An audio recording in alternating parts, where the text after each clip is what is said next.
특별히 오늘은 종려주일이라고 합니다. 팜 선데이라고 이렇게 말하죠. 이 종려주일이란 예수님께서 십자가에 달려 돌아가시기 전에 마지막으로 예루살렘에 입성을 하십니다. 그때 사람들이 종려나무 가지를 들고 우리 예수님을 환영한 일을 기념하면서 붙여진 이름입니다. 그래서 오늘 예수님께서 예루살렘에 입성하시는 날이죠. 그리고 마태, 마가, 누가, 요한 사복음서를 보고 그리고 많은 우리 목사님들이 말씀하시기를 이렇게 얘기합니다. 월요일 날은 예수님께서 예루살렘 성전 청결을 하셨다 이렇게 얘기합니다. 화요일은 바리새인들과 서기관들의 공격을 받고 거기에 말씀을 하시는 우리 주님을 볼 수 있습니다.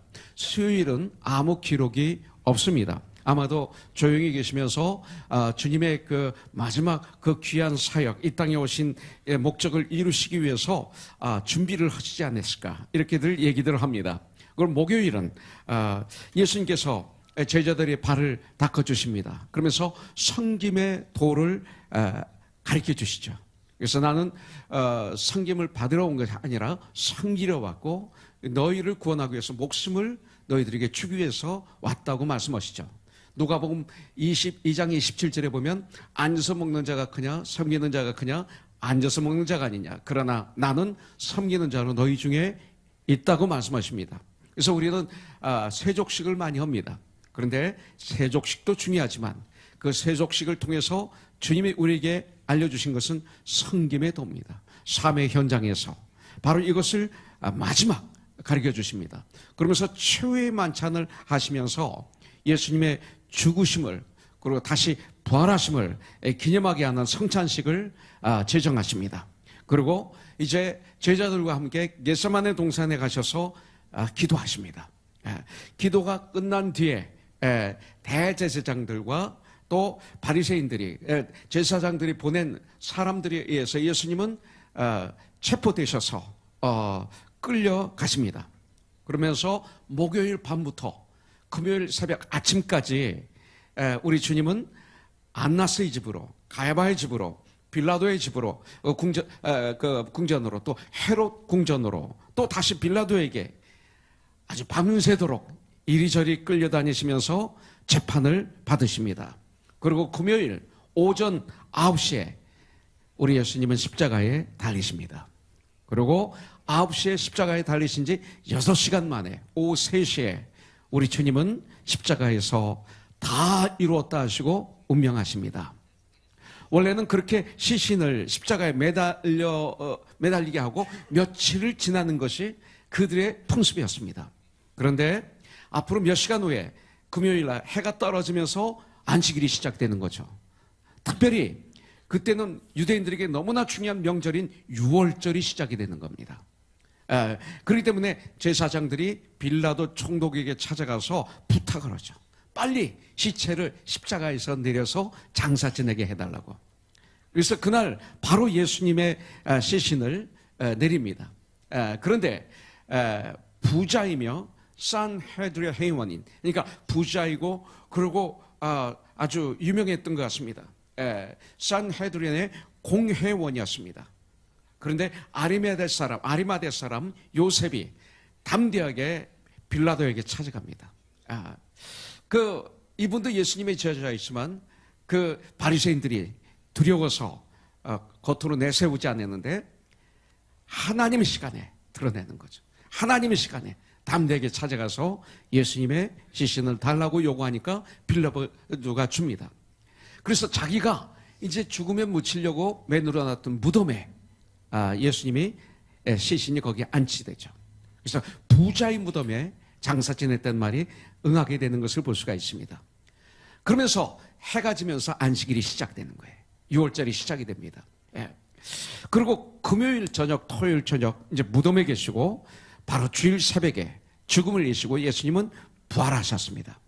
그래서 이번 주간은 오늘이 종려주일이고 이제 내일부터 고난주간에 시작이 됩니다. 그래서 이번 주간은 우리 예수 믿는 우리들에게는 아주 중요한 주간이죠. 여러 가지 우리 뭐 생일 파티도 있고 무슨 잔치도 있고 여러 가지 중요한 일들이 우리에게 있지 않습니까? 그런데 우리 예수 믿는 우리들에게는 이 고난주간, 종려주일부터 부활주일까지 우리에게는 너무나 중요해서 여러분들 이날은 가장 우선순위로 먼저 예배드리고, 그리고 정말 금식도 좀 하시고, 금식이 우리 믿는 자들에게 필요합니다. 근데 이번 기회에 한번 금식하시면서 주님이 나를 위해서 흘리신 그 보혈의 피, 그 고난, 그 아픔, 그 모욕, 그리고 죽으심을 깊이 묵상하면서 왜 주님이 나를 이렇게 사랑하시는가, 내가 뭐라고 하면서 나를 깊이 묵상하는, 주님을 묵상하는, 그리고 주님이 나에게 향하신 뜻을 깨달아 알아서 그 뜻을 이루어드리기로 결단하는 이런 놀라운 축복의 한 주가 되기를 주님의 이름으로 축복합니다. 그래서 이번 주는 우리 그리스도인들은 사실 여행을 잘하네요. 가장 중요한 일을 여기다 놓는 거죠. 여행은 다른 때 하는 거죠. 그래서 정말로 1년에 딱 한 번 주는 이 부활주일, 사실 성탄일, 예수님이 이 땅에 오신 날, 크리스마스는 사실은 성경에 언제 예수님이 이 땅에 태어나셨는지 모릅니다. 그런데 우리가 12월 25일로 정해서 성탄절을 지내는 거죠. 그러나 주님이 돌아가신 날은 정확하게 성경에 기록이 되어 있습니다. 그래서 우리 예수 믿는 자들에게는 너무나 중요해요. 그래서 여러분들 정말 우리 주님은 어떻게 예배드리는 자를 기뻐하세요? 진심으로 예배드리는 자를 기뻐하시고 축복을 하세요. 성경에 가득 찼어요. 예배를 드림으로 잘못 드리면 불행을 겪고 잘 드리면 축복을 받아요. 예배 드린다고 다 축복받는 거 아니에요. 잘못 드리면 저주를 받아요. 잘 드리면 축복을 받아요. 근데 어떤 게 잘 드려요? 신령과 진정으로 진심으로 주님을 예배드린 자를 주님이 기뻐하세요. 바로 이번 주일 그런 한 주가 되세요. 그래서 이번 금요일날 토요일날 우리는 새벽 예배를, 특별 새벽 예배를 드려요. 새벽 예배 나오시지 않는 분들도 이 시간 한번 나오세요. 나오셔서 결단하고 온 가족이 같이 나오셔서 같이 기도하고 주님을 찬양하고, 그리고 주님의 사랑을 깊이 체험하는, 먹는 축복의 시간이 되기를 주님의 이름으로 간절히 부탁드립니다. 할렐루야. 아멘 안 하신 분은 안 오시려고 하시는 것 같은데, 이 아멘은 너무 좋은 단어예요. 우리 예수 믿는 사람들에게만 주신 단어예요. 자, 오늘 드디어 우리는 고린도 후서로 이제 큐티가 마무리되고 한 주 동안 이 고난 부활에 대한 성경 구절을 가지고 큐티를 하게 됩니다. 그러면서 다음 주 월요일부터 다시 이사야로 들어가서 이사야서 40장으로부터 다시 큐티가 시작이 됩니다. 이번 고린도 후서 전서를 통해서 우리가 많은 은혜를 받았어요. 그래서 오늘 저는 고린도 후서 13장 오늘 큐티 말씀을 통해서 고린도 교회에 바울을 통해서 주신 마지막 권면의 말씀을 통해서 우리가 주님의 음성을 들으려고 합니다. 그래서 이 내용을 통해서 우리는 교회가 누구예요? 우리들이 교회죠. 로마서 12장 4절 5절에 있는 말씀대로 그리스도의 몸, 우리가 바로 교회입니다. 그래서 그 교회에 속한 우리 한 사람 한 사람이 온전하게 세워져야 되지만, 공동체로서, 코너스톤 교회로서, 그리스도의 몸으로서 어떻게 하면 건강하게 성장하고, 어떻게 하면 우리 코너스톤 교회가 하나님의 집으로 건강하게 아주 튼튼하게 잘 지어줄 수 있는가를 오늘 말씀을 통해서 우리에게 가르쳐주고 있습니다. 우리들은 나의 믿음이 아주 중요합니다. 그러나 공동체 안에서 우리의 믿음이 아주 중요합니다. 그래서 주기도문에서도 하늘에 계신 우리 아버지, 우리가 아주 중요합니다. 교회가 중요하죠. 그래서 어떻게 우리가 함께 같이 성장할 수 있는가, 이것은 너무나 중요하죠. 오순절 마가의 다락방에 성령이 임하실 때도 120명의 제자들이 다 은혜를 받습니다. 다 성령의 충만함을 받습니다. 나는 우리 교회가 그렇게 되기를 기도하고 있어요. 어떻게 하면 우리 전체가 함께 은혜를 받고 함께 성장해서 아름다운 그리스도의 집으로 지어져갈 수 있을까? 이것입니다. 아름다운 그리스도의 몸으로 성장할 수 있을까? 바로 13장 말씀을 통해서 우리에게 그것을 가르쳐주고 있어요. 1절부터 4절에 보면 내가 이제 세 번째 너에게 가리니 두세 증인의 입으로 말마다 확정하리라. 여기 보면 거짓 선생이 아직 남은 거예요. 그 다음에 거짓 선생에게 유혹을 당한 교인들이 거기 있는 것을 볼 수가 있습니다. 시험 들은 교인들도 있었던 것 같아요. 내가 이미 말하였거니와 지금 떠나 있으나 두 번째 대면하였을 때와 같이 전에 죄 지은 자들과 그 남은 모든 사람에게 미리 말하노니 그랬어요. 그러니까 많은 분들이 나가기도 한 것 같아요. 그러면서 남은 모든 사람에게 미리 말하노니 내가 다시 가면 용서하지 아니하리라. 회개하고 거듭나지 않으면, 회개하고 바로 서지 않으면 용서하지 아니하리라. 이것은 바울이 한다는 게 아니라 하나님이 용서하지 않는 거죠. 회개하지 않으면 용서함이 없어요. 회개할 때 주님은 용서해 주시죠. 이 말입니다. 이는 그리스도께서 내 안에서 말씀하시는 증거를 너희가 구함이니 그는 너에게 대하여 약하지 않고 도리어 너희 안에서 강하시니라. 그리스도께서 약하심으로 십자가에 못 박히셨으나 인간의 몸으로 십자가에 못 박히셨어요. 우리를 위해서 하나님의 능력으로 살아계시니 우리도 그 안에서 약하나 너에게 대하여 하나님의 능력으로 그와 함께 살리라. 이 말씀을 한마디로 말씀드리면 그리스도의 몸인 우리 코너스톤 교회가 죄로 자라지 못하도록, 우리 코너스톤 교회에 죄가 자라지 못하도록, 우리 사회에 죄가 방해하지 않도록 전쟁해야 된다. 바로 이 소리입니다. 그것이 우리의 전쟁입니다. 바울은 교회가 하나 된 것을 깨뜨리는 거짓 교사들, 그들을 따르는 그 고린도 교회에 있는 사람들에게 바울이 고린도에 가게 되었을 때 너희가 회개하지 않으면 용서하지 않겠다고 강하게 지금 경고하고 있는 것을 볼 수가 있어요. 이 말을 통해서 보면 그 당시 고린도 교회는 가십이 많았고 말들이 많았고 시기 질투가 눈에 보이도록 있었고 영적 교만으로 가득 차 있었고 죄들이 많았던 것을 우리는 이 말씀을 통해서 고린도 전후서를 통해서 볼 수가 있습니다. 이것이 바로 교회입니다. 교회는 완벽하지 않습니다. 교회는 문제가 있습니다. 그러나 문제를 말씀으로 풀어나가는 것이 교회예요. 문제를 말씀으로 이겨가면서 그리스도의 몸으로 성장하는 게 교회예요. 그리스도의 집으로 지어져가는 게 교회입니다.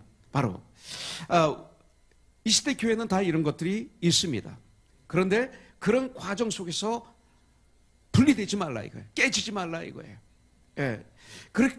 왜냐하면 성경은 하나 된 것을 깨뜨리는 것을 주님은 아주 강하게 책망하십니다.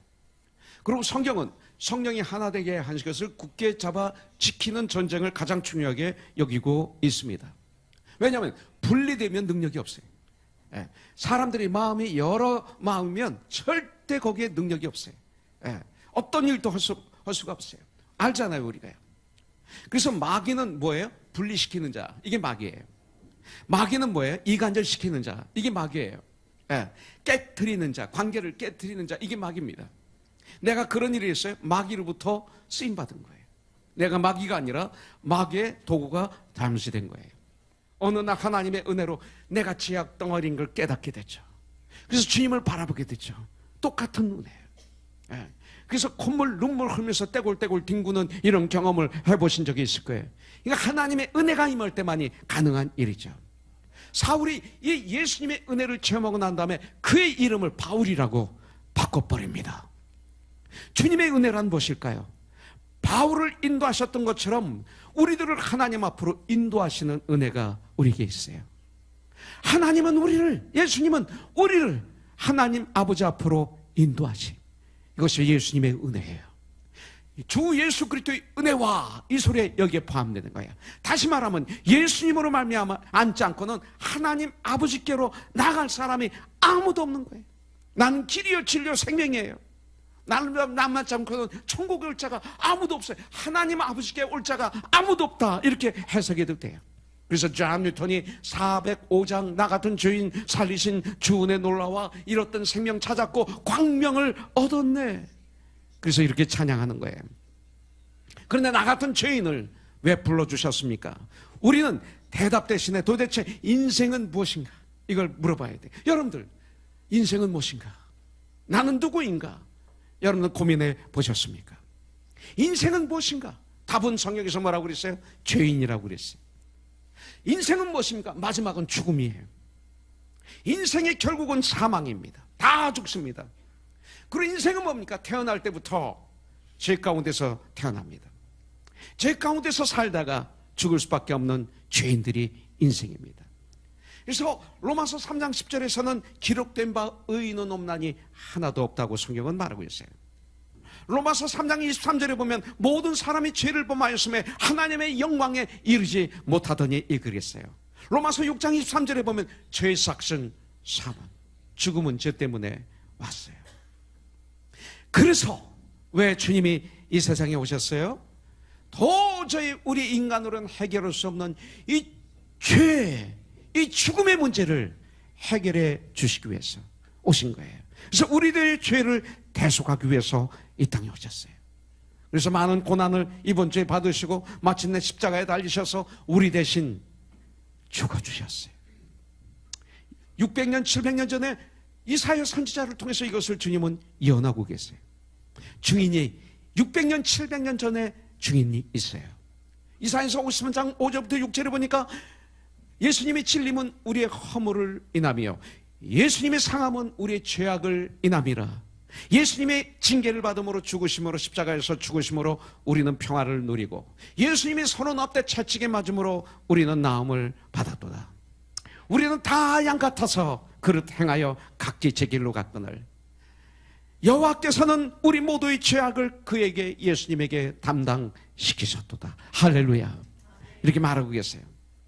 여러분들 자연의 법칙을 봐도 예수님이 십자가에서 죽으심으로 우리 죄 문제를 해결했다는 걸 알 수 있도록 해주셨어요.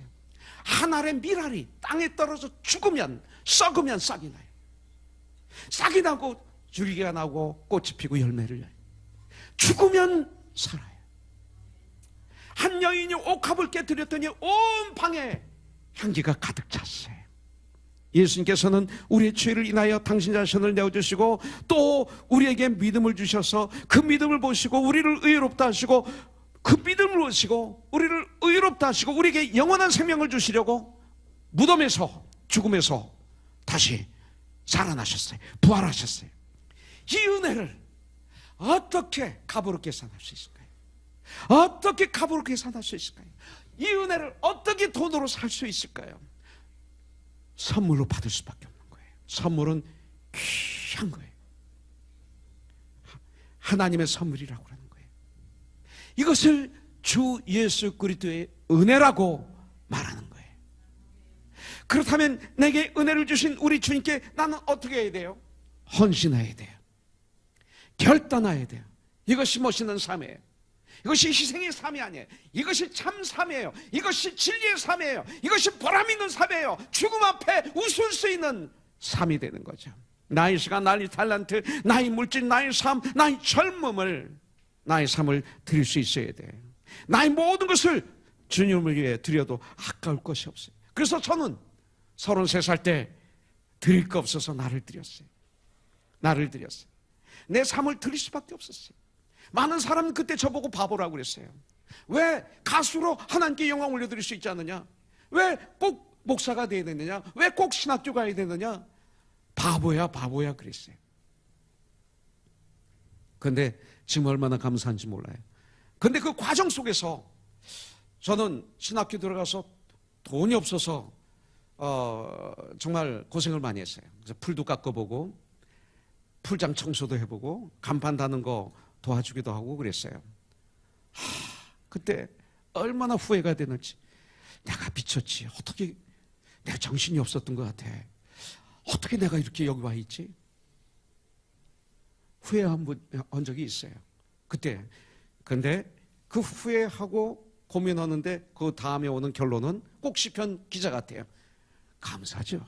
와, 감사구나. 아, 이건 축복이구나. 꼭 시편 가사 같아. 전 그것을 신학교 다닐 때 얼마나 많이 그 스트러글과 회복해서 감사와 찬양을 올려드렸는지 몰라요. 지금 와서 보면 은혜예요. 그냥 휙 나를 옮겨놓으신 것 같아요. 여러분들 이곳에 있는 것이 바로 그런 축복입니다. 성경에 향유를 담은 옥합을 깨뜨린 여인이 있어요. 자기가 가장 귀한 거였을 거예요.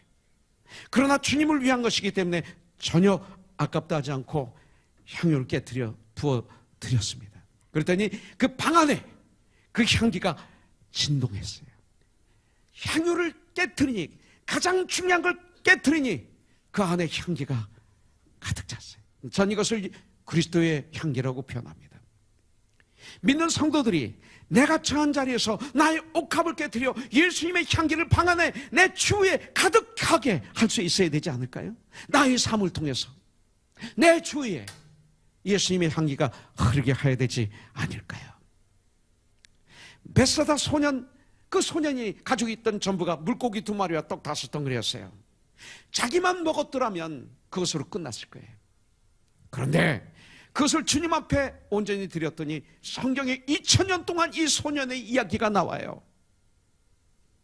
물고기 2마리와 떡 5덩이로 장령 5000명이 먹고도 12광줄에 차고 넘치도록 거둔 오병이어의 역사가 일어났고, 이것이 2000년 동안 우리에게 도전을 주고 있어요.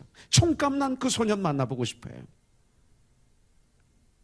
옥합을 깨트리면 온 방에 향기가 가득합니다. 오병이어를 하면 주의 풍성함이 임합니다. 이런 모습, 예수님의 은혜를 받고 깨닫고 받은 자들의 모습이라고 저는 분명히 믿습니다.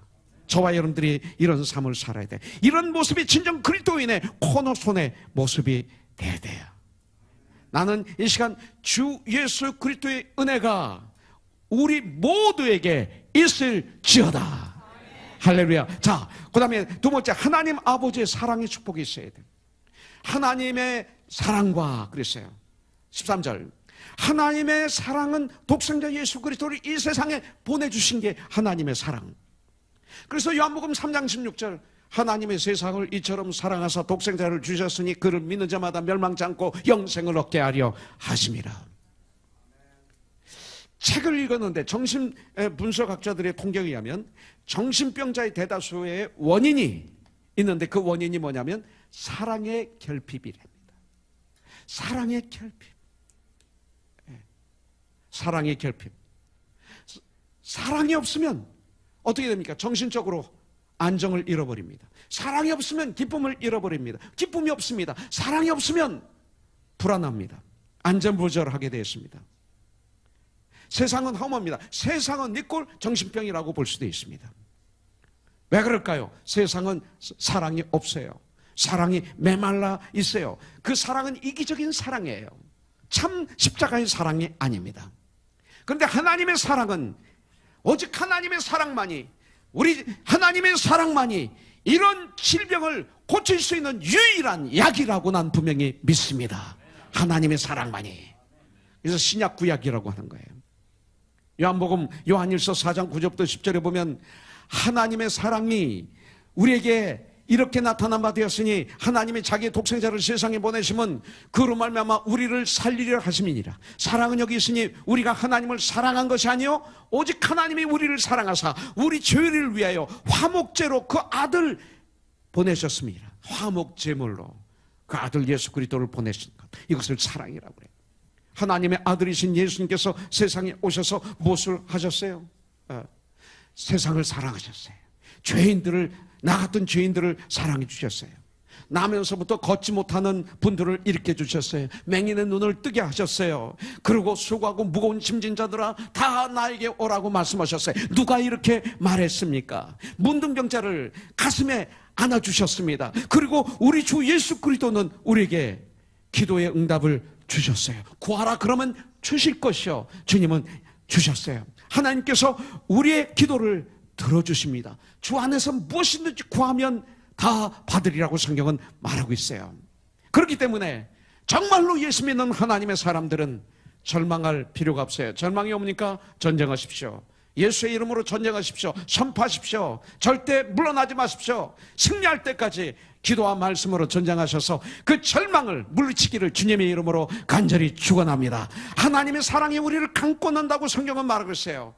바울은 하나님의 사랑에 대해서 로마서 8장 28절부터 39절에 보니까 내가 확신하노니 사망이나 생명이나 천사들이나 권세자들이나 현재일이나 장래일이나 능력이나 높음이나 기쁨이나 다른 아무 피조물이라도 우리 주 예수 그리스도 안에 있는 하나님의 사랑에서 끊을 수 없느니라. 성경이 이렇게 말하고 있어요. 우리를 향한 하나님의 사랑은 끊을 수가 없어요. 어느 누구도. 자, 마지막으로 세 번째, 성령의 교통하심이 너희 무리와 함께 있을지어다. 성령의 교통하심의 축복을 누리십시오. 이것을 누려야 됩니다. 교통이란 말을 헬라어로는 코이노니아 그래요. 우리 코이노니아 방 있잖아요. 이 교통이에요, 교통. 예. 이게 무슨 뜻이냐면 서로 막힘이 없는 관계. 이게 코이노니아예요. 서로 막힘이 없는 관계, 서로 막힘이 없는 사귐. 이것을 코이노니아라고 말하고 있어요. 여러분들, 그래서 저 코이노니아 방에서는 절대 싸우면 안 돼요. 거기서 이런 사랑을 나눠야 돼요. 성령은 이 교통을 통해서 우리 믿는 성도들을 가리키세요. 그래서 요한복음 14장 26절에 보면 보혜사 아버지께서 내 이름으로 보내실 성령, 그가 너에게 모든 것을 가르치시고 내가 너에게 말한 모든 것을 생각나게 하시리라 그랬어요. 제자들과 함께 주님은 계셨지만 주님이 주신 말씀을 제자들은 이해를 못했어요. 성령이 임하실 때까지. 그러나 오순절날 아침에 성령이 그들에게 불같이 바람같이 진동으로 임하셨어요. 성령이 충만함을 체험했어요. 체험한 그들의 액션이 뭡니까? 리액션이 뭐냐면 그들은 예수님의 말씀이 기억나요. 성령이 마시니까, 성령 충만을 받으니까 예수님의 말씀이 기억나고 예수님의 말씀을 깨달아 알게 돼요. 이게 성령의 역사예요. 큐티할 때 이런 역사가 여러분들에게 임하시는 거예요. 읽고 또 읽고 또 읽고 묵상하고 기도하고 또 읽고 기도하고 묵상하고 할 때 이런 성령의 역사를 체험하게 돼요. 그러나 주석을 그냥 죽시 보면 그 역사가 사라지고 말아요. 또 성령은 우리 믿는 성도들을 인도하십니다. 깨닫게 해주시고 기억나게 해주십니다. 그런데 그것만이 아니라 우리의 삶을 인도해 주십니다. 이것이 바로 교통하심이에요. 로마서 8장 14절에 보니까 무릇 하나님의 영으로 인도함을 받는 그들은 곧 하나님의 자녀라. 하나님의 영으로, 성령으로 인도하심을 받는 자들은, 이렇게 말하고 있습니다.